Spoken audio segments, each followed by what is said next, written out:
जिस तरह आपने मोलर मास के बारे में पढ़ा कि मास ऑफ 1 मोल है, इसी तरह आप यहाँ पे कह सकते हैं कि मास वॉल्यूम ऑफ 1 मोल।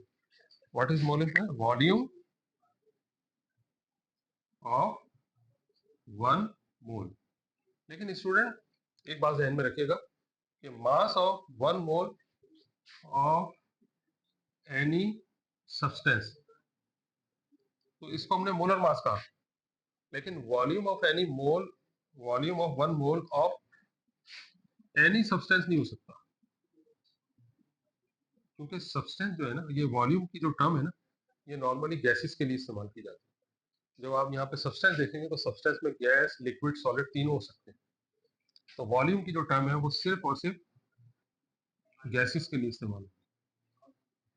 तो किसी गैस का वॉल्यूम 1 मोल का जो है, लेकिन आपको पता है कि गैसेस जो है वो हीट करने से एक्सपेंड होती हैं और कूल करने से कंप्रेस होती हैं।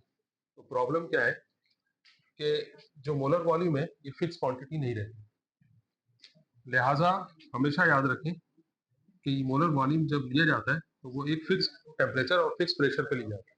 इस फिक्स टेम्परेचर को standard temperature and fix pressure कहा जाता है। स्टैंडर्ड टेम्परेचर वो टेम्परेचर है जिसको 0 डिग्री सेंटीग्रेड या 273 केल्विन, और स्टैंडर्ड प्रेशर जो है वो 1 atm, 1 एटमॉस्फेयर। इसके और भी यूनिट है, 760 टोर भी लिखा जा सकता है प्रेशर का यूनिट, और भी यूनिट लिखे जा सकते हैं इसके। लेकिन बहरहाल एक मुख्तसर बात मैं करूंगा कि मोलर वॉल्यूम जो है वो किसी गैस का वॉल्यूम, बस आप जहन में रखें कि ये सिर्फ ये टर्म जो है वो गैस के लिए इस्तेमाल होती है, गैस के अलावा हम इसको किसी और टर्म के लिए, सब्सटेंस के लिए यूज नहीं कर सकते।